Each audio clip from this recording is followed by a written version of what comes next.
Alien girl lost a bet. Now she must kiss the human in front of everyone. The dry, searing wind of Xylos whipped Callan's threadbare coveralls against his skin, carrying the scent of ancient, sun-baked rock and something else. Something sharp and mineral, like ozone mixed with blood. He stood blinking under the twin suns, utterly bewildered, caught between a towering alien creature pulsing with what he could only translate as amusement, and a crowd of beings whose forms defied Earth biology, all murmuring in a language that flowed like gravel rolling downhill. He'd crashed his scout ship half a cycle ago, miles from any known trade route, and had been found by a nomadic group called the Cathar.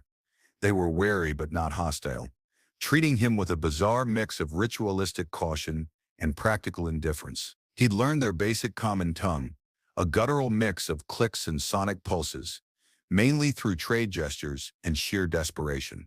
His engineering skills, basic as they felt out here, were evidently considered arcane magic, fixing their atmospheric processors and ground vehicles. That's what had led to this. Apparently fixing a crucial water purification unit wasn't just payment. It was a feat worthy of participation in one of their, Olive still wasn't sure what to call them. Gatherings? Rituals?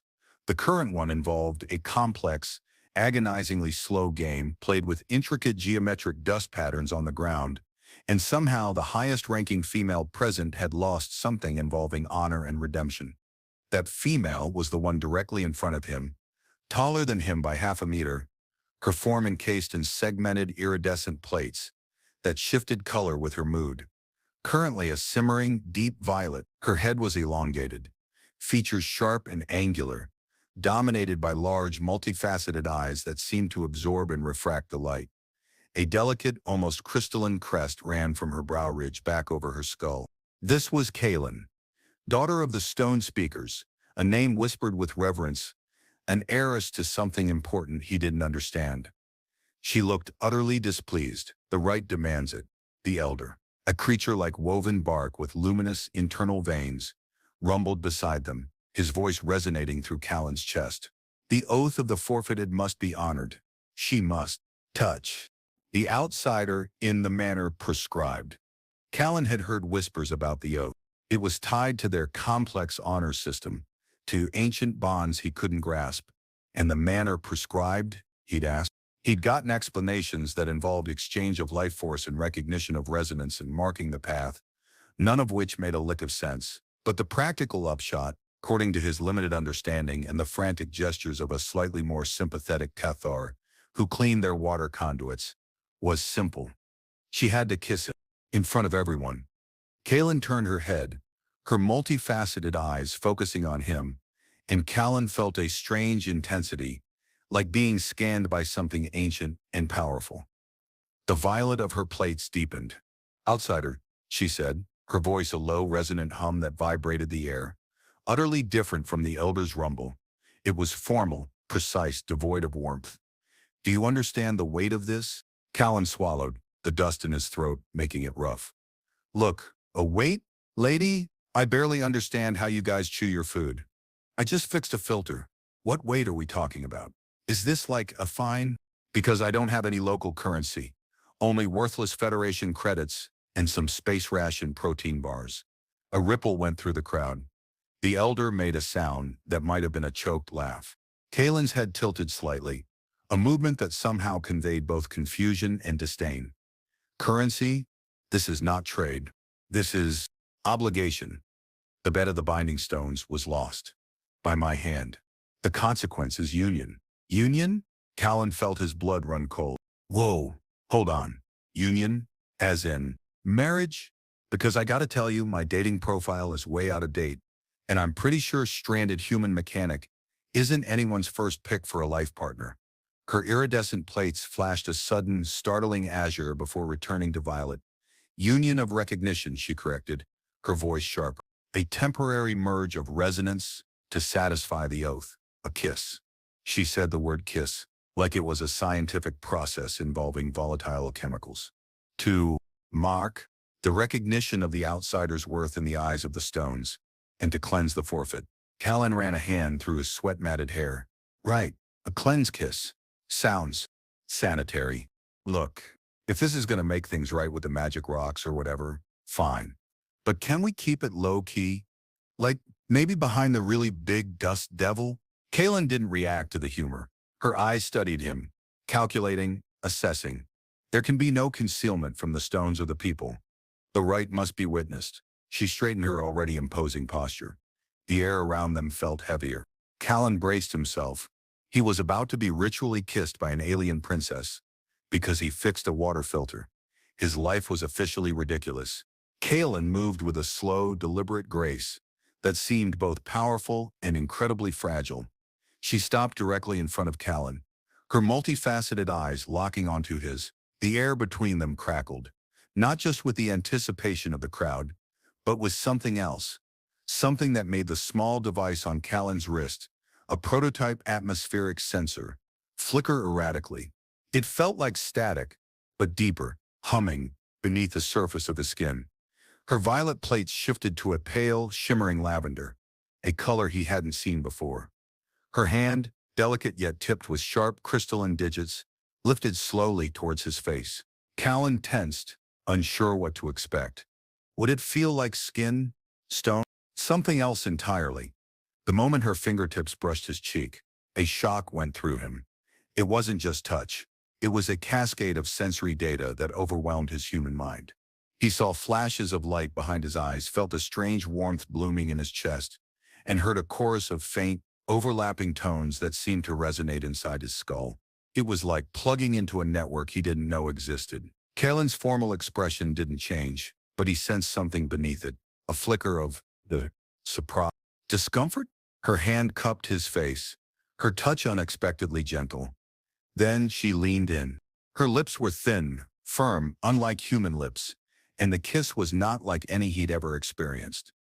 It was a pressure, precise and unwavering, accompanied by an intensification of the strange sensory storm. The humming grew louder, the light show behind his eyes more vivid.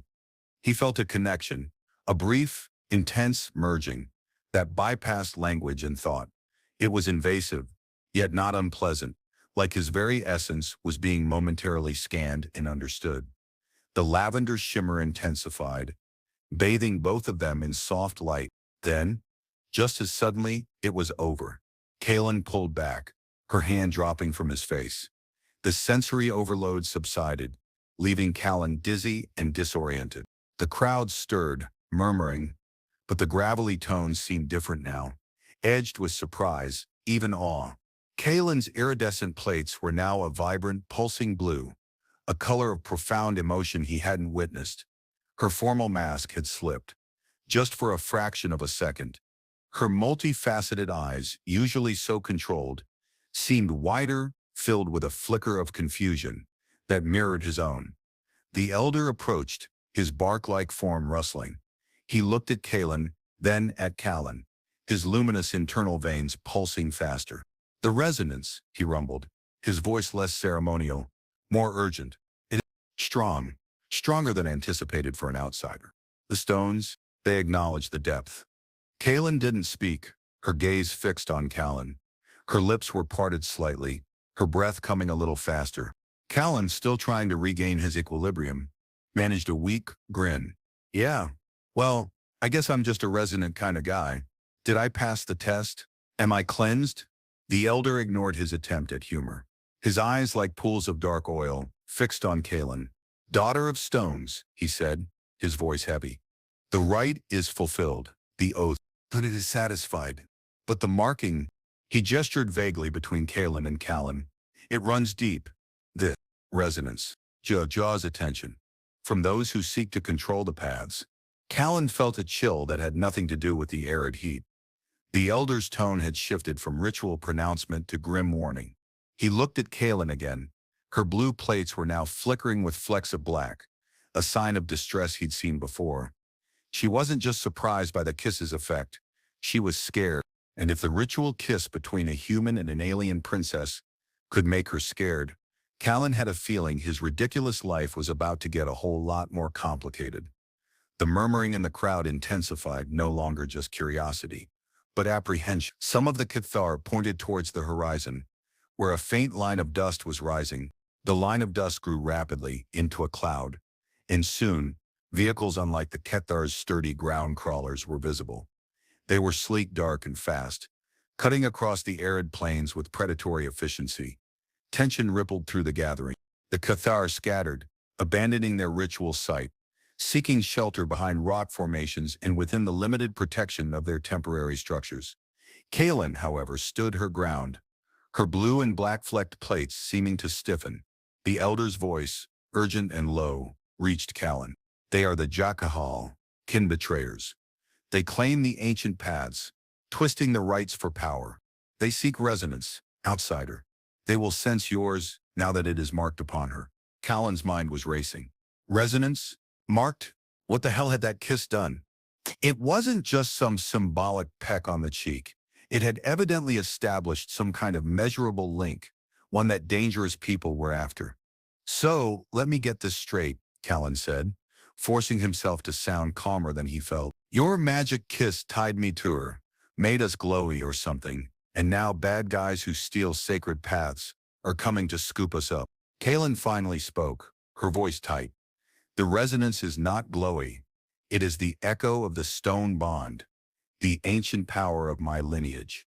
The kiss was meant to be a brief recognition, a ritual formality, but your presence amplified it, made it visible. She gestured towards the approaching vehicles, her hand trembling slightly.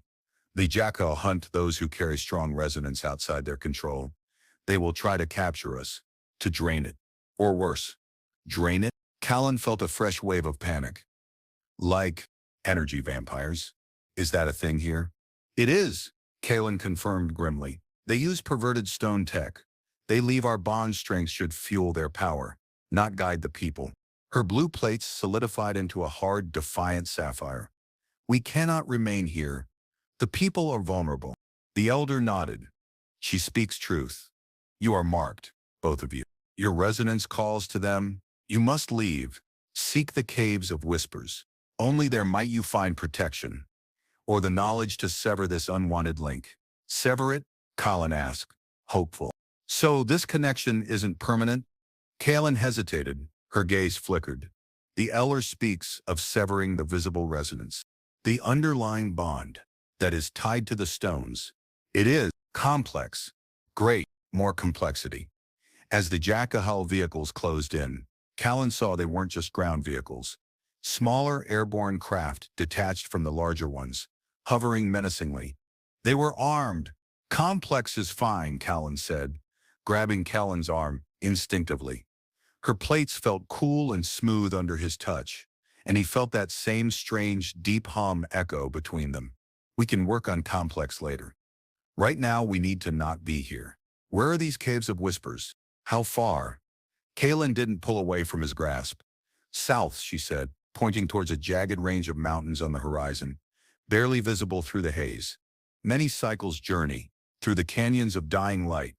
Dying light, Callan muttered. Sounds cheerful. All right, lead the way, princess. My survival skills are usually more about fixing broken engines, but I can run with the best of them. He glanced back at the approaching Jakahal. They were close enough now to see figures emerging from the vehicles, armed with wicked-looking energy weapons.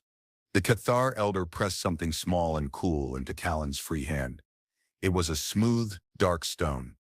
A fragment of the path stone, he whispered. It will guide you.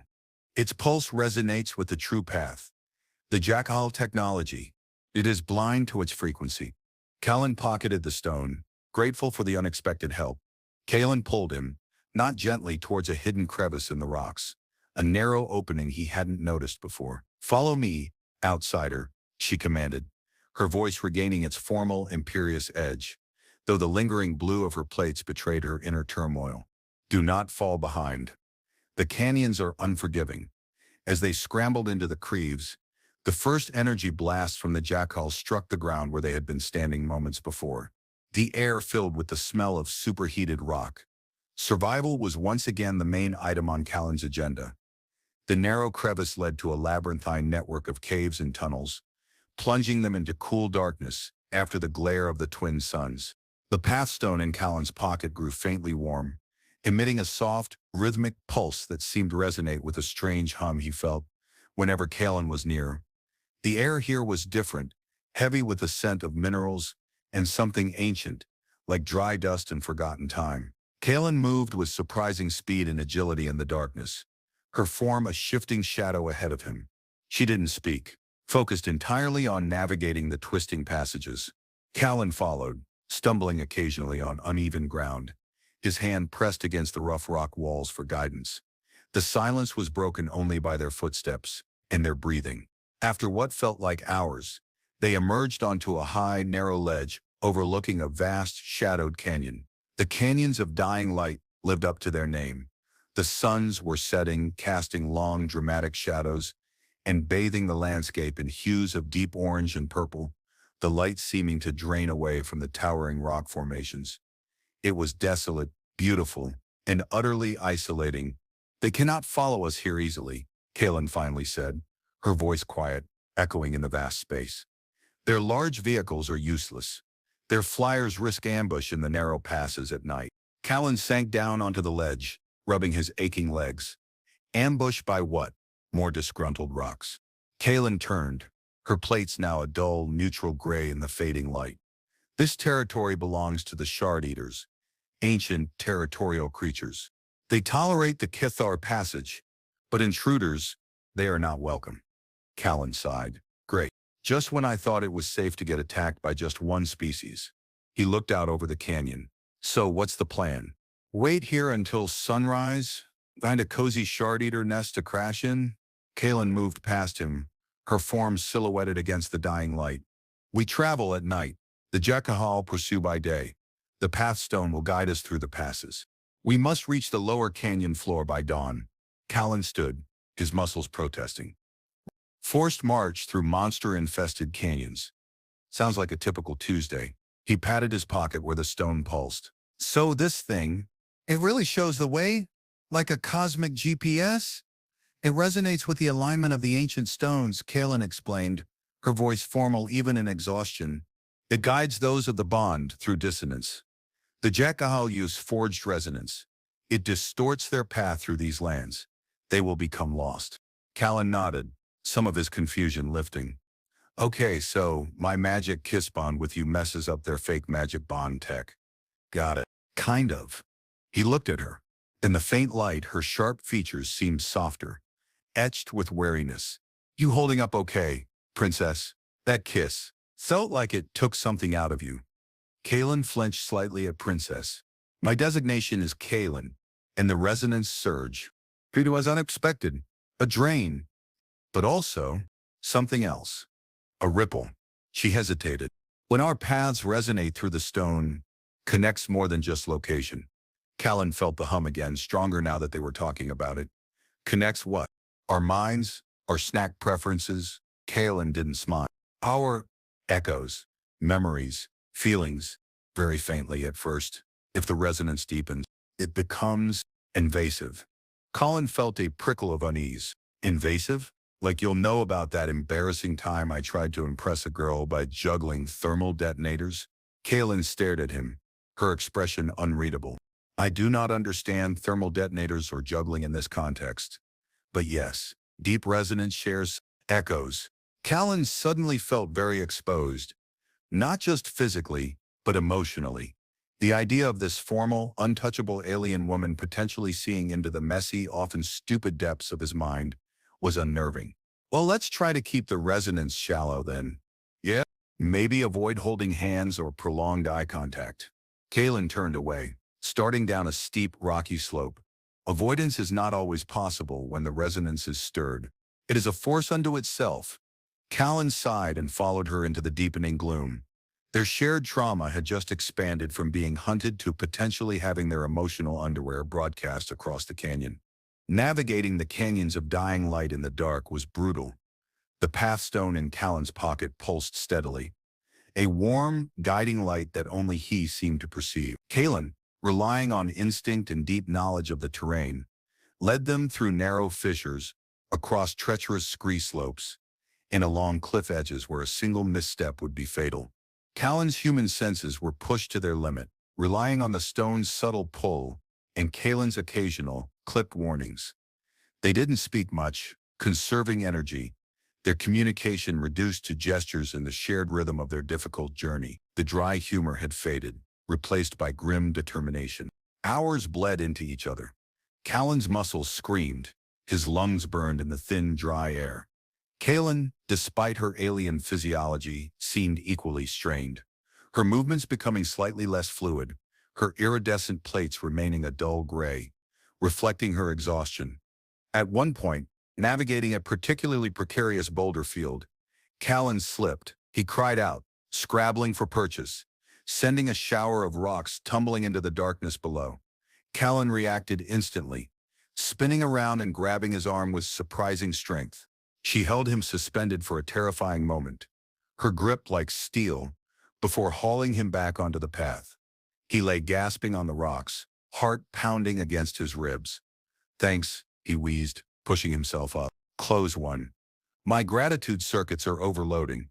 Kaelin said nothing for a moment, just stared at him, her multifaceted eyes reflecting the faint starlight. Then, softly, fell. It was a simple observation, devoid of judgment, but the slight tremor in her voice wasn't from exertion. He felt that strange hum between them intensify slightly. He saw a flicker of concern in her eyes, a crack in her formal facade. "Yeah, I did," Callan said, trying a small shaky smile. "Gravity's a real bitch." He flexed his arm where she'd held him. "You're strong. Didn't even feel like I weighed anything." "My people. We are connected to the stone," she murmured. "It grants resilience and strength when needed." She turned away again, resuming their trek. But the brief moment of vulnerability hung in the air. The unspoken acknowledgement of shared danger, of relying on each other, deepened the tentative trust between them. As they descended further, the canyon walls grew steeper, darker. They were in the heart of the dying light. The air grew colder, carrying a strange, damp chill. Callan noticed faint, glowing patterns on the rock walls, intricate symbols that pulsed with a faint internal light. "What are these?" he asked, pointing. Callan paused. "Ancient markings, warning signs, boundary markers for the shard eaters." As if on cue, a low, guttural growl echoed from the darkness ahead. "Callan runes." There wasn't a sound of wind or shifting rock. It was animalistic, powerful.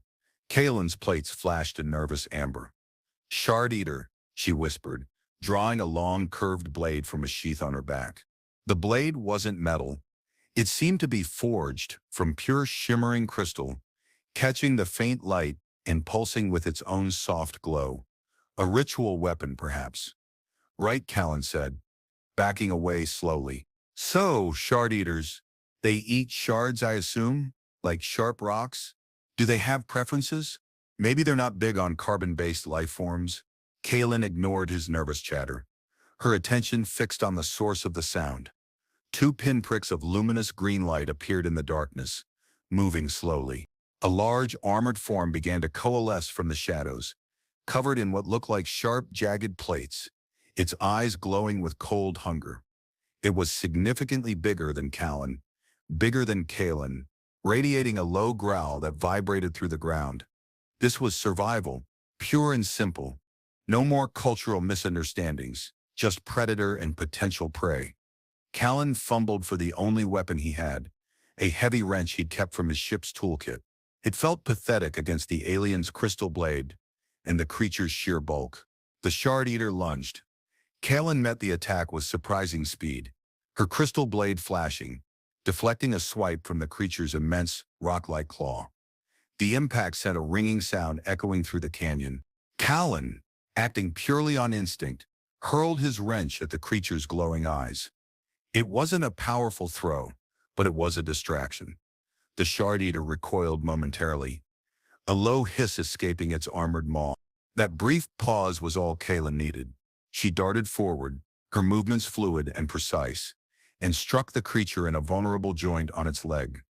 The crystal blade sank deep, and the shard eater roared in pain and rage. Stumbling back, it turned its glowing eyes towards Callan, clearly identifying him as the source of the second irritation. Callan scrambled back, looking for cover. Callan positioned herself between him and the creature, her stance wide, the crystal blade held ready. Outsider, stay behind me, she commanded, her voice sharp.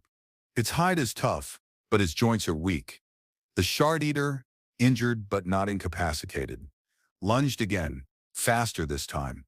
Kalen danced back, deflecting blows, her movements a blur of gray plates and shimmering crystal. Kalen watched, mesmerized despite the danger. She was a warrior, graceful and deadly.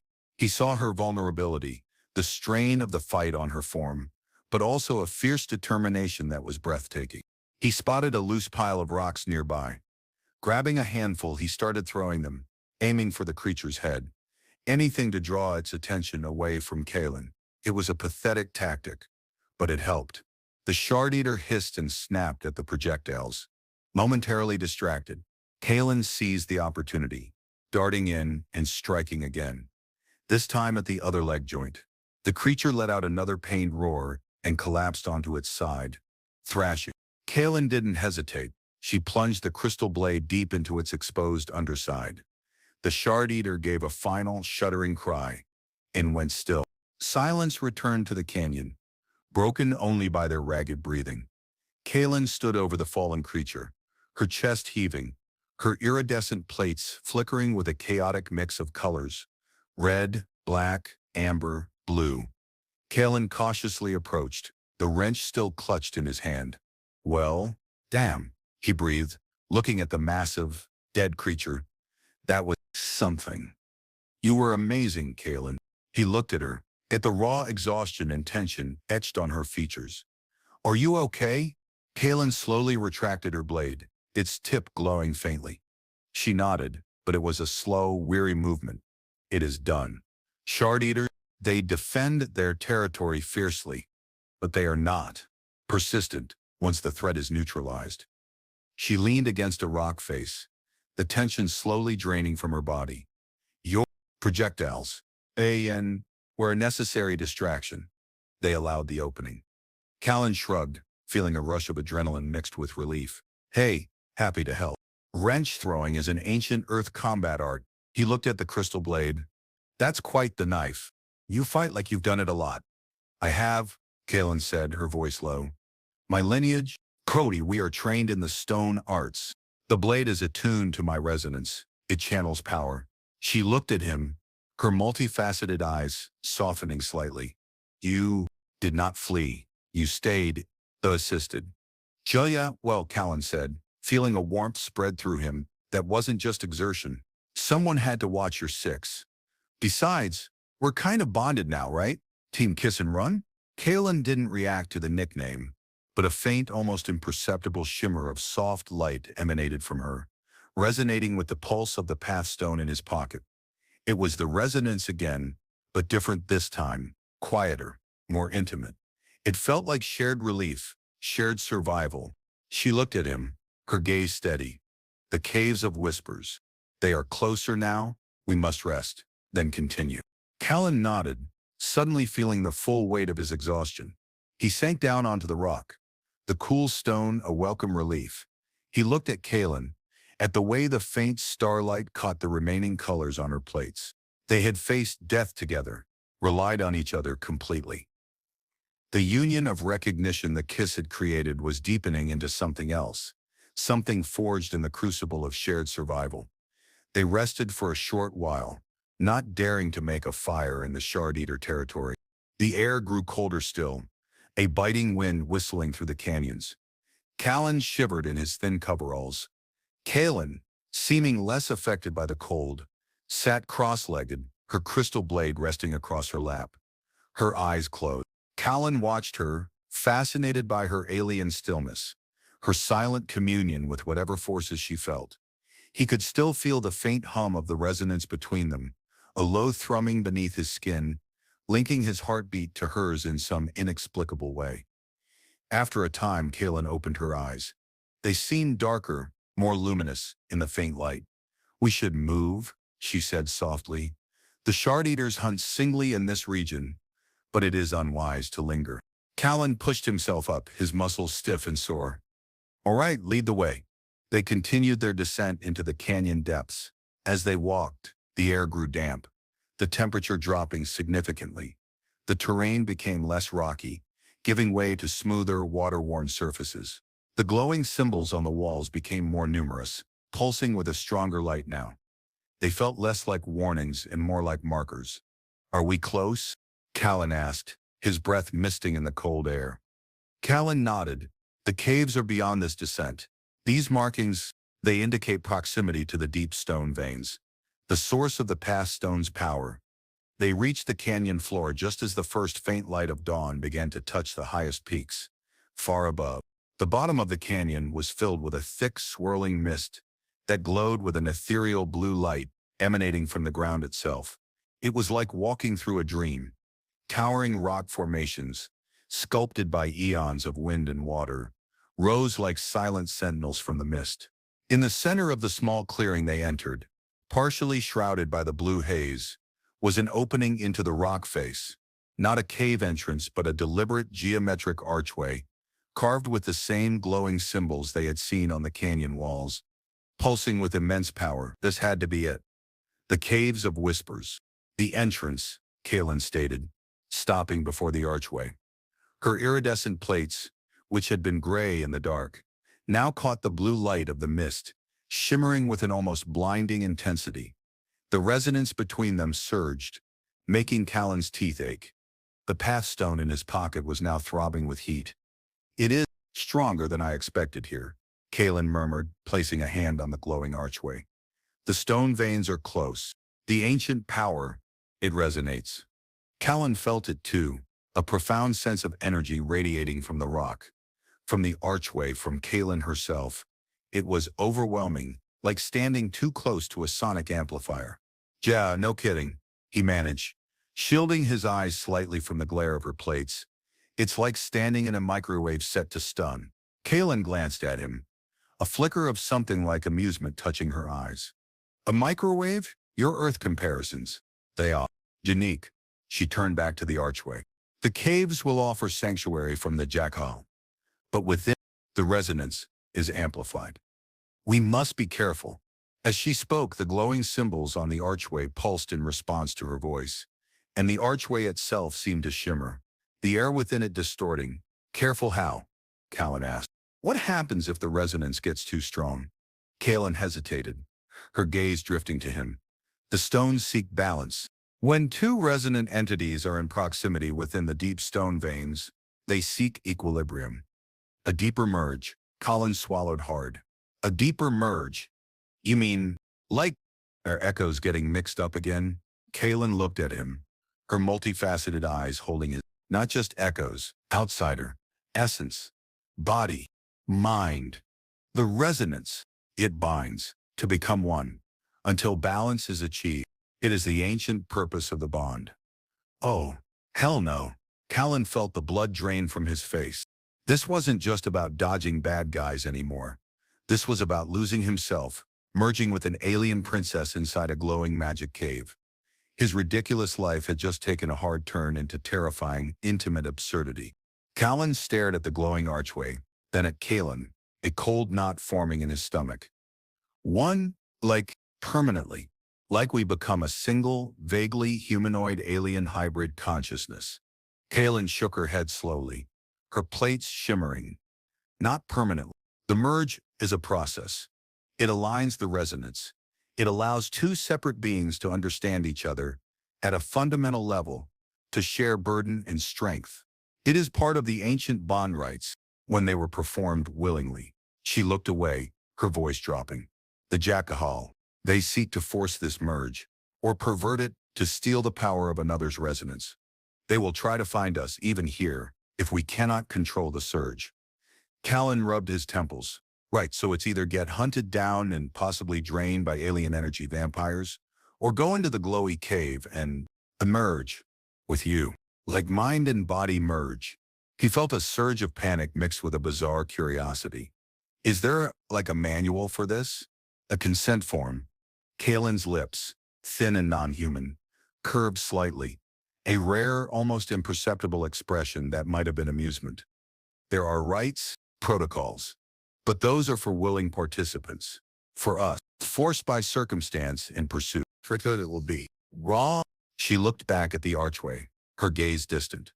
The Caves of Whispers are the origin point for the stone bonds. The resonance here is pure, if our combined resonance exceeds a certain threshold, the merge will initiate, without ritual preparation. Colin felt a prickle run down his spine. So, we have to go in there, stay low res, find whatever information or solution we need to sever this link, and get out, all while trying not to accidentally become a single entity? Essentially, Kalen confirmed, stepping towards the archway. The alternative is to remain outside and be captured. The Jakahal will arrive eventually. This offers a chance. Colin looked back at the desolate canyon, at the faint light of dawn painting the peaks. He didn't see any other options. Besides, despite the terrifying implications, there was something about the idea of this deep fundamental connection with Kalen that stirred something within him. It wasn't just fear, it was fascination.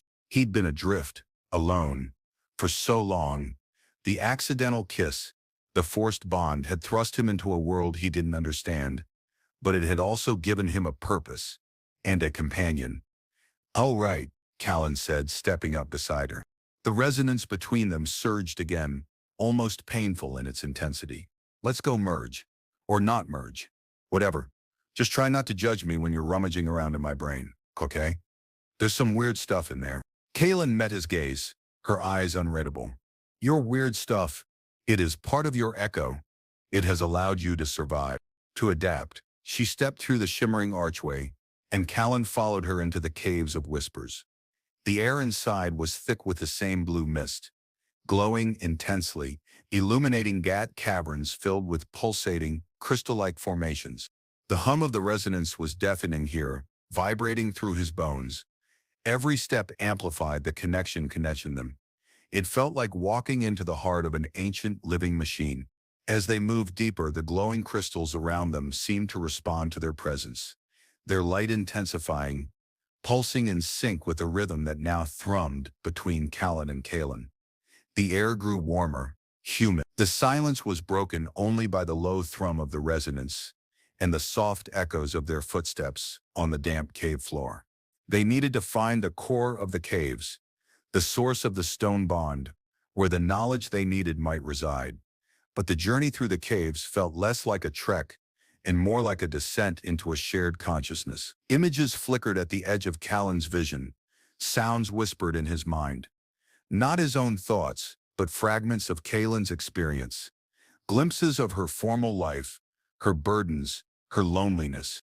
He sensed her surprise at encountering his chaotic human mind, the jumble of emotions and irrelevant data that made up his consciousness.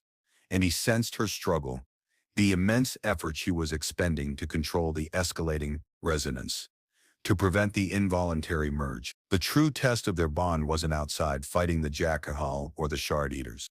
It was in here, fighting against the very force that bound them, trying to maintain their individual identities while navigating the depths of their shared connection. Deep within the Caves of Whispers, the blue mist swirled thicker. The pulsating crystals illuminated pathways that seemed to shift and reform before their eyes. The resonance was a constant roar in Callan's mind, a symphony of alien energy and emotion that was becoming increasingly difficult to compartmentalize. Callan walked slightly ahead, her iridescent plates now a brilliant pulsating cyan, radiating energy. The struggle to maintain her composure was evident in the tight set of her shoulders, the slight tremor in her steps. Callan felt the ripples of her effort through their shared resonance, waves of frustration, determination, and a deep-seated weariness. His own mind felt like a turbulent sea, buffeted by the incoming tide of her consciousness. Memories surfaced unbidden, not his, but hers. Glimpses of formal rituals, cold pronouncements, the weight of expectation from her lineage. He saw the isolation of her position, the pressure to maintain an image of perfect control. He felt the chill of ancient halls, the weight of ceremonial garments, the silent judgment of elders, and beneath it all, a profound longing for something she couldn't name. "Callan," Callan said, his voice a little hoarse over the hum. "Are you okay? It's getting intense in here." She stopped, turning slowly to face him. The light from the crystals glinted in her multifaceted eyes. "The core is near," she said, her voice strained. The resonance, it demands convergence. She swayed slightly, reaching out a hand to steady herself against a crystal formation. We must find the stone of severance before the merge is complete. Callan rushed to her side. The physical proximity amplified the resonance to an almost unbearable level. His vision swam. Her cyan plates flared, and he felt a sudden, powerful influx, a cascade of pure emotion, grief, a crushing, ancient sorrow that wasn't his own. He stumbled back, gasping. Whoa, what was that? Kaelin pressed a hand to her head. Echoes, she whispered, her voice barely audible. The core, it holds the grief of all broken bonds.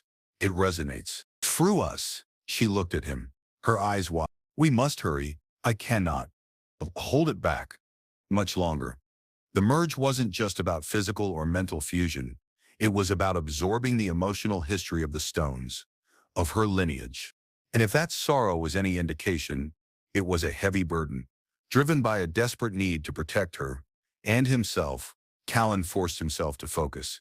He looked at the glowing pathways ahead, trying to sense a direction through the overwhelming noise of the resonance. The pathstone in his pocket was now burning against his skin, its pulse frantic. He held it out. The stone, does it still guide us? Can it cut through this grief fog? Kaelin looked at the stone, then back at the pathways. Yes, she breathed. Its pulse, it is steady. It resonates with a true core, not the echoes.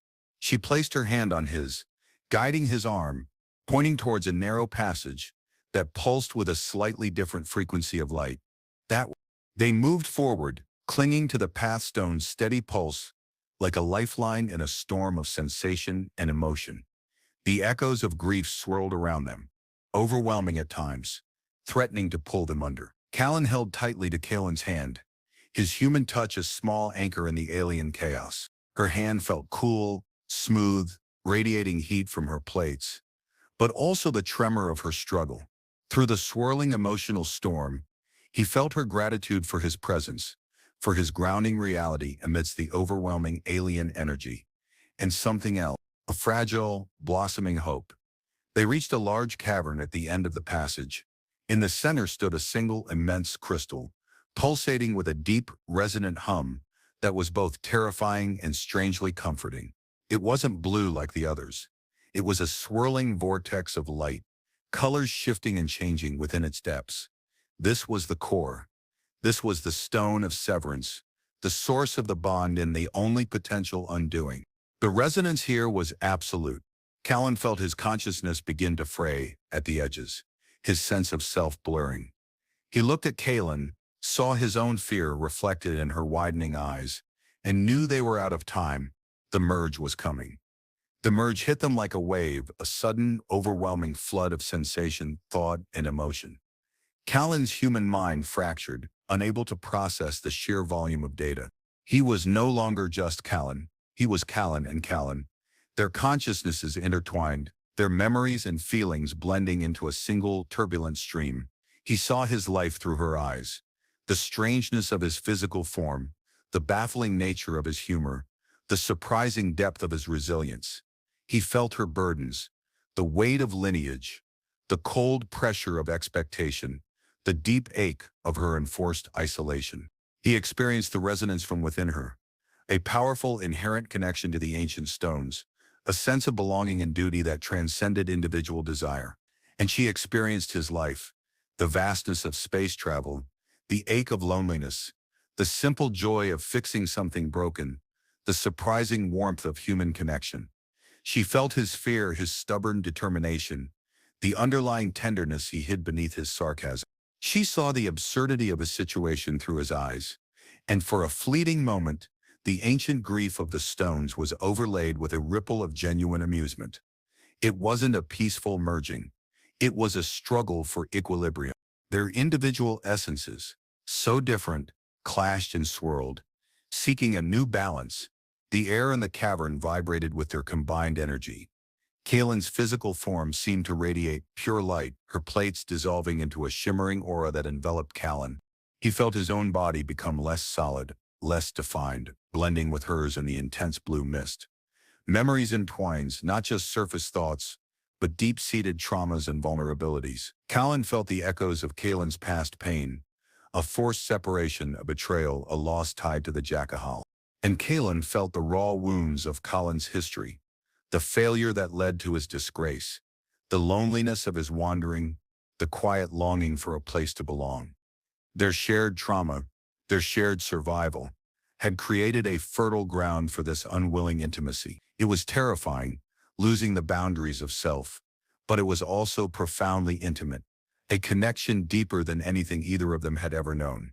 In the heart of the merge, amidst the chaos, there was a strange sense of peace, a fundamental understanding that transcended their species and their circumstances. They were two halves of a single emergent entity, bound by accident and circumstance, fighting for their right to exist as individuals. Through the shared consciousness, Callan knew what Kalan sought, the knowledge within the stone of severance, the ancient rites that could dampen the visible resonance and break the forced merge. He reached out, not with his physical hand, but with their combined will, towards the pulsating core stone. Kalan guided him, her inherent connection to the stones, providing the pathway.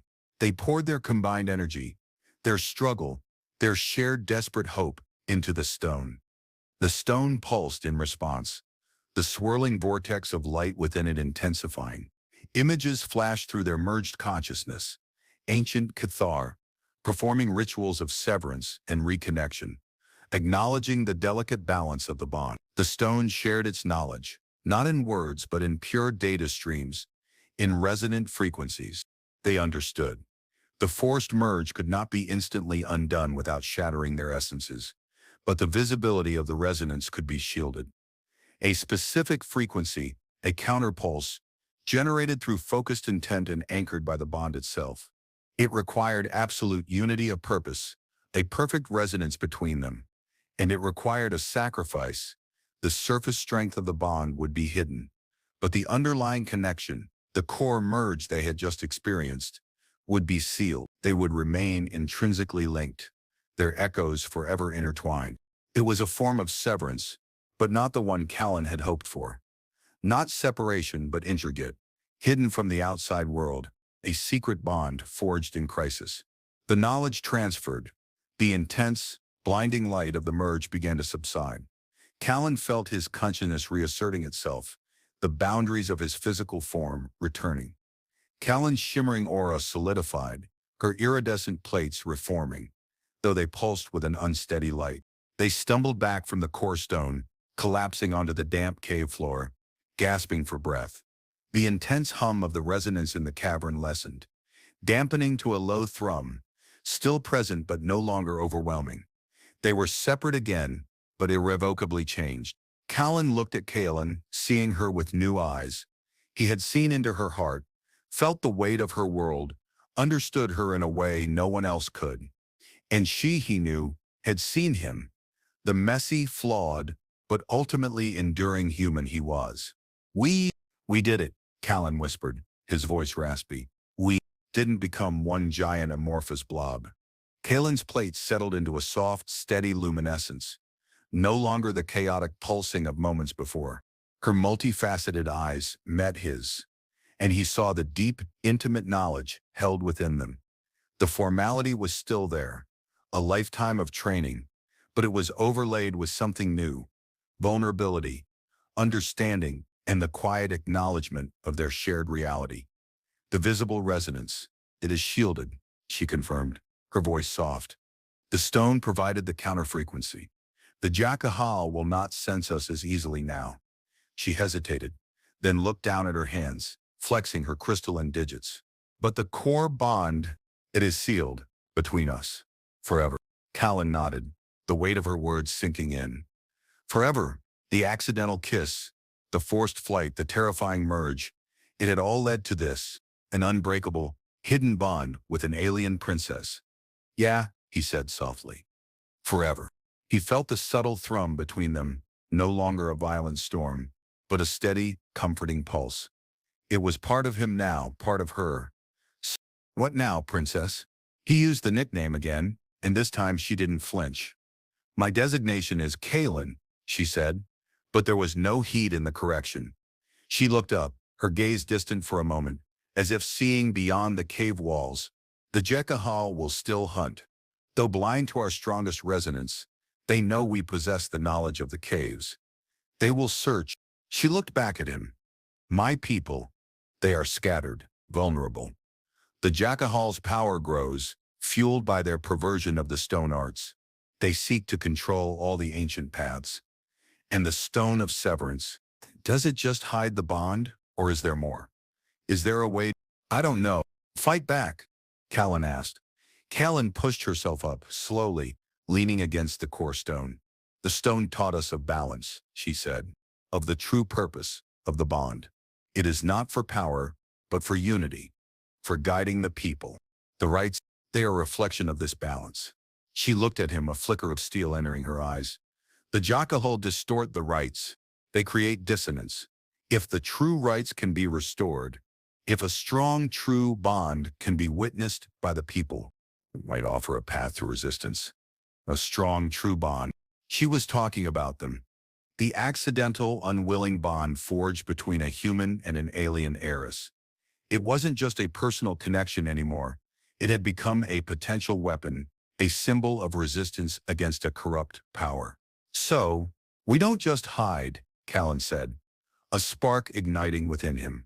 He was a survivalist, yes, but he also had a deeply ingrained sense of right and wrong, a human stubbornness that refused to back down when something was worth fighting for. We fight. We show them what a real bond looks like. Callan met his gaze, and in her multifaceted eyes, he saw a reflection of his own newfound determination. Yes, outsider, she said, her voice regaining some of its formal strength, but tempered by the intimacy they now shared. We fight together. The merge had bound them, revealed their vulnerabilities, and given them a shared purpose.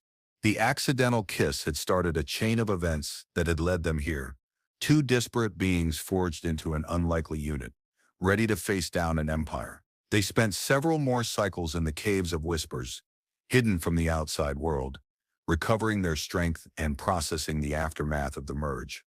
The resonance between them was a constant presence, a low, comforting thrum that allowed for a level of communication that bypassed language.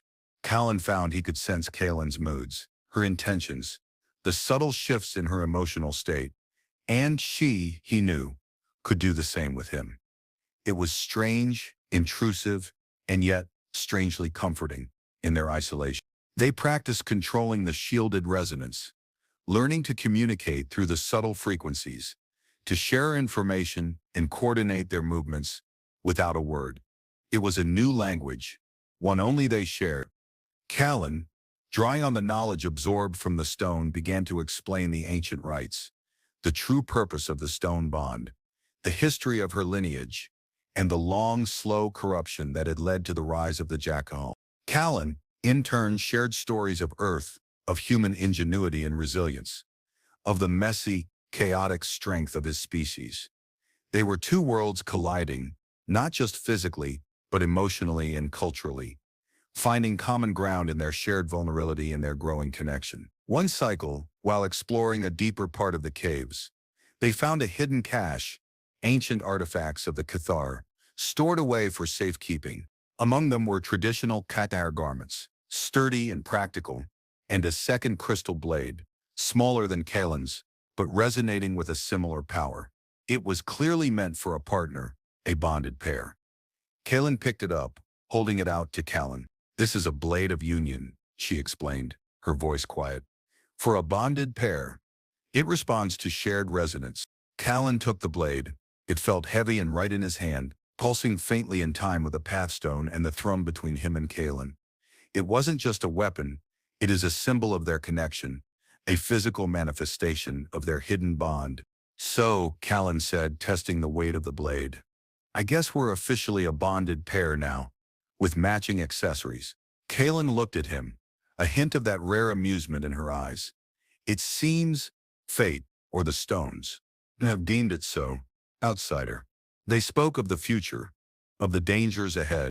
The Jakahal would be relentless. but they also spoke of hope. If they could find the scattered Keter communities, if they could reveal the truth of the Jakahal's corruption, if they could demonstrate the strength of a true bond, even one as unconventional as theirs, they might rally the people. It was a daunting task, almost impossible, but their shared experience in the caves had forged a core of steel within them. Their bond, born of accident and ritual, strengthened by survival and deep, forced intimacy, was their greatest weapon. It was a symbol of defiance, a promise of a different future for the Cathar. One evening, as the blue mist swirled around them, Callan looked at Kaelin, at the quiet strength in her posture, the deep intelligence in her eyes. He thought back to the bewildering day of the kiss, the absurdity of it all. It felt like a lifetime ago. He had come to this planet, a stranded mechanic, adrift and alone. Now, he was bonded to an alien princess, a reluctant warrior with a crystal blade, ready to help her reclaim her people's future, and he wouldn't trade it for anything. He reached out slowly and took her hand. The resonance between them surged, warm and steady, a silent conversation of trust and commitment. Kaelin didn't pull away. Her crystalline digits intertwined with his human fingers. "We faced the storm together," Kaelin said, her voice a low hum that resonated through him. Callan squeezed her hand. "Ja, princess," he said, his voice rough with emotion. Together. The kiss that started all had cost her a bet, but it had given him a life, a purpose, and a bond that transcended stars. Their future was uncertain, filled with danger, but for the first time in a long time, Callan felt like he was exactly where he was supposed to be.